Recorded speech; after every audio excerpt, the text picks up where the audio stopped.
So an absolute, it's hard to say.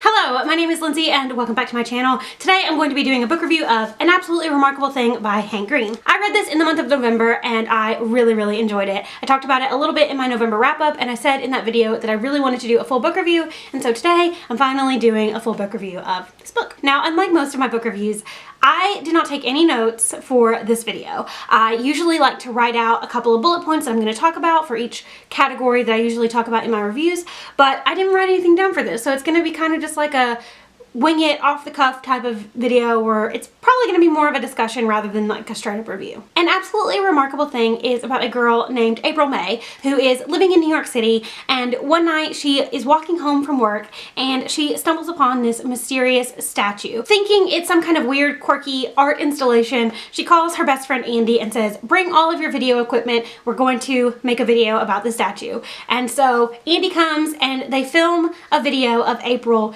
interviewing the statue, which they name Carl. And then later that night, she goes home and Andy uploads the video, and the next day she wakes up and finds out that their video has gone viral and that their Carl, the one in New York City, is not the only Carl, but it's actually one of about 64 Carls that cropped up all over the world. So the book is basically about these Carls and what exactly their purpose is, why they're there, who put them there, how they just suddenly all appeared. But it's also about internet culture, internet fame, and what it's like to suddenly be thrust in the spotlight and how it affects a person and their personality and kind of the way they do things. I really liked this. I actually listened to the audiobook of this book and I really enjoyed it. The narrator is Kristen C, and she did a really fantastic job of kind of really capturing what I think the voice of April would be. But also, towards the end of the audiobook, Hank Green actually narrates part of it, and I really enjoyed that as well because it added a little bit of personality and it added kind of the effect that Hank wanted the book to have on people, which is always nice. One of my favorite parts of this book was the characters and the relationships that the characters had with each other. April is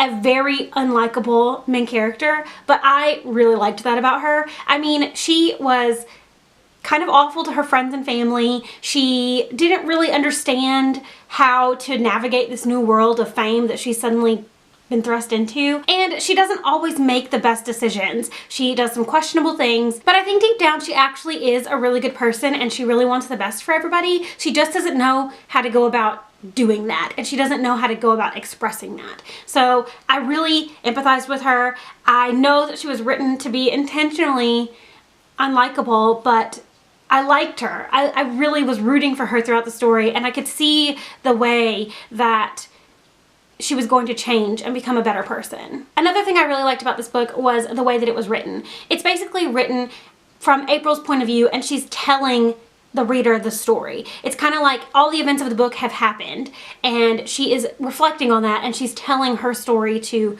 the world or to the reader or whatever. And it felt very conversational, it felt very personal, and I really liked that. And I think that because of the way that it was written, the audiobook ended up being a much better way to go in terms of consuming it, because it felt like I was sitting there and April was telling me her story, and I really enjoyed it. I just think this book is incredibly smart. I appreciate the way that Hank handled April's internet fame and this new life that she's suddenly been thrust into. Obviously he knows from experience, because he does the Vlogbrothers, that being an internet celebrity isn't always easy, and I felt like he handled that really well. And although I'm not obviously famous on the internet, I do know what it's like to be a fan of someone that is famous on the internet, so I can just imagine how they feel knowing what I perceive them as. I don't really know if that makes sense, but I can kind of sympathize with how April handled everything, because she doesn't always get it right, and more often than not she gets it wrong, and it's because she doesn't know how to handle this new situation that she's in. And I can appreciate that, because I think that anybody in that kind of situation would handle it differently, and there's no right or wrong way.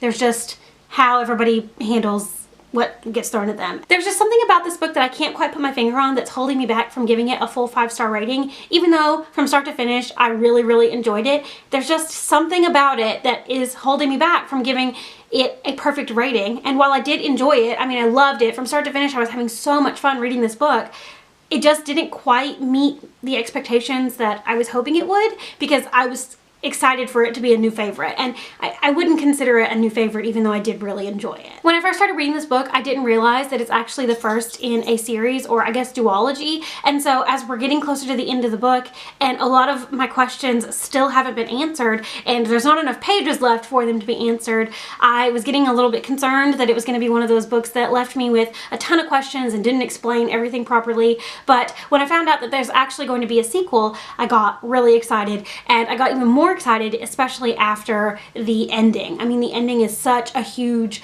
cliffhanger and a gut punch that I can't wait to see how the rest of this story is going to turn out. I don't know when the second book is coming out, but I have a lot of high expectations for it because I think that there's a lot of places that Hank can go with this story and it be incredible. Anyway, that's really all I have to say about An Absolutely Remarkable Thing. I really hope that this was coherent and cohesive and I can turn it into something decent. I did really enjoy this book, and I would highly recommend it. I would especially highly recommend the audiobook because it was really good and it was such an enjoyable listen, and it's really not even that long. So if you haven't picked up An Absolutely Remarkable Thing and you want to, I recommend the audiobook. It was just a great route to go, and I can't say much more than that about it, honestly. So that's really it for this review of An Absolutely Remarkable Thing by Hank Green. Let me know in the comments if you've read this book and if you have similar or different opinions to mine. I'd really love to know. Obviously, if you're going to talk about spoilers, give a good enough warning so that anybody that hasn't read the book won't get spoiled. But yeah, let me know all the things down in the comments if you agree or disagree. I'd really love to know. Thank you so much for watching. I hope you enjoyed this video, and I will see you again very soon. Bye.